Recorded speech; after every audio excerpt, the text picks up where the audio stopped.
সন্ধান পেলেন কিভাবে, কার মাধ্যমে আসলেন, এটা লিয়াজু করলো কে, কারা? এই জায়গায় সুপারভাইজারের মাধ্যমে। এই জায়গায় সুপারভাইজারের সাথে পরিচয় কিভাবে হলো?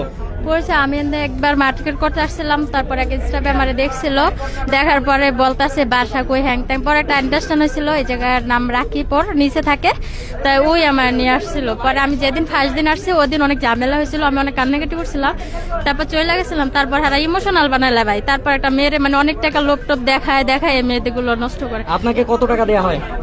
টাকা দেওয়া হয় না ভাই, কাজ করার বিনিময়ে টাকা দেয়, কিন্তু একটা মেয়ের ইমোশনাল বানায়, এরা অনেক টাকা লোভ দেখায় যায়। একটা মেয়ে, আমি ধরেন গার্মেন্টস করে 8,000 টাকা বেতন পাই, এরা মনে করেন 20,000 টাকার এরকম একটা দান্দা দেখায়, তখন একটা মেয়ের খারাপ বানায়। আমি ভাই অল্প কদিন 2-3 দিন হয়েছে আইসি। আপনার সাথে এখানে মার্কেট করতে এসে তাদের সাথে পরিচয় হলো এমনি? হ্যাঁ, আমি আসছে হোপে আসছিলাম মার্কেট করতে, এটাই বাস্তব। তারপরে ওন থেকে এর সাথে পরিচয়। এবং এই খারাপ কাজের প্রস্তাবটা কিভাবে দিল? প্রস্তাব দিছে, এর সাথে আমার একদিন কথা হয়েছে, কথা হওয়ার পরে বলে যে এরা এই জায়গায় কাজ করে। পরে আমি এরা জিজ্ঞেস করছে তুমি কি করো, পরে আমি বলছি ভাই আমি গার্মেন্টসে চাকরি করি। তখন এরা ইমোশনাল বানাই ফেলে একটা মেয়েরে, তখন একটা মেয়ে বাধ্য হয় তখন এই কাজে। কিভাবে ইমোশনাল বানাই? অনেক কিছু বলে তারা ভাই, একটা মেয়েরে দুর্বল করতে পয়েন্ট জানে এরা। কি পয়েন্ট একটু বলেন, আপনাকে কিভাবে দুর্বল করছে তারা? ভাই আমি কিছু টাকা দেনা ছিলাম, তারপর হেরা বলছে অনেক টাকা পাওয়া যায়, একদিনে 20,000-25,000 টাকা ইনকাম করা যায়। এইগুলার জন্য মানে একটা মেয়ে চিন্তা করে যাতে আমি বেতন পাই 8,000 টাকা পাচ্ছি। আচ্ছা, একদিনে 20,000 বলছে, একদিনে আপনি কত কামাইছেন? ওটি সব বুয়া কথা, ওই 5-6 হাজার কামানো যায় একদিনে। 5-6 হাজার কামানো যায়? হ্যাঁ। মানে সব কমিশন দিতে হয় কত? ওরা কাজের টাকা দেয় না, শুধু টিপসের টাকা নেয়।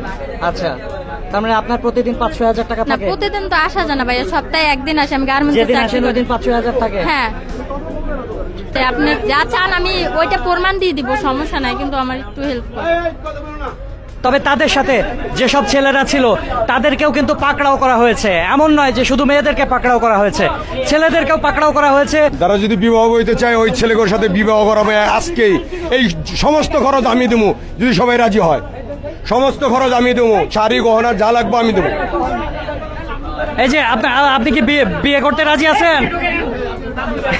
দেখছেন, এরা কিন্তু বিয়ে করবে না, ঠিক আছে প্রিয় দর্শক? ছেলে আমি দেবো, কাপড় চোপড় সব আমি এক্ষণ কিনে দেবো, এক্ষণ কিনে দিয়ে বিয়ে দিয়ে এক্ষণ ছেড়ে দেবো। এখানে কোনো আইন প্রশাসনের কাছে দেওয়া হবে না, এখন আমরা তাহলে সামাজিকভাবে বিয়ে দিয়ে দেবো, তাদের নামে যে যার সাথে বিয়ে হইতে চায় তার সাথে বিয়ে দিয়ে দেবো, এবং সমস্ত খরচ আমি দেবো। আপনারা কি কেউ বিয়ে বসতে চান? যার যার জামাই নাই তারা বলেন বিয়ে করবেন, ভালো হয়ে যাবেন। কেউ কি আছেন? হাত তোলেন।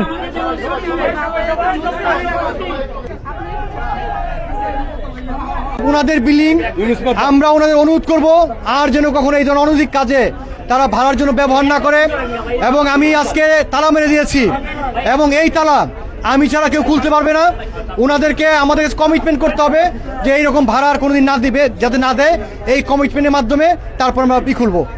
এবং আমি সবাইকে অনুরোধ করবো যারা বিল্ডিং ভাড়া দিয়েছেন অনৈতিক কাজে, আমরা প্রত্যেকের বিল্ডিংয়ে যাবো এবং সিলগালা করে দিব।